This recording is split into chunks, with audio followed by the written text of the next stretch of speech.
ماشي اي حاجه وصلتكم راه بصح. الا كاين شي زمن خاصنا فعلا نرفعوا فيه قاعده قرانيه ديال يا ايها الذين امنوا ان جاءكم فاسق بنبأ فتبينوا، راه هو هذا. الا كاين شي زمن خصنا زعما فعلا نرفعوا فيه هذه القاعده تولي شعار ديالنا في حياتنا وكوتيديان، راه هو هذا الزمن هذا. مشينا درنا محاضره بني ملال دارونا كنسلموا على شيخ ياك ودي لاباس. لا وماشي تسليمه مرحب بها مزيان.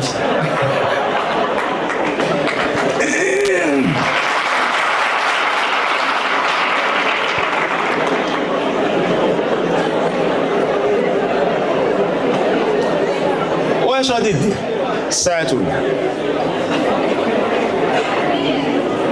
لا سيريوزمون؟ يعني كتقول لي انت مثلا ما عندكش معايا ياك كشخص ولا جهه وكفكر ولا كايديولوجيا براسك، ما عندكش مثلا معايا،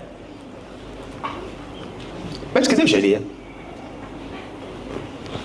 والا انت تفضح نفسك انه الخلفيه الفكريه ديالك انت ما عندكش فيها اشكال، انت كذب، انت تدلس، انت سب، بمعنى تظن انه بهذه الطريقه هذه ستهدم فكري وسيتبع الناس فكرك.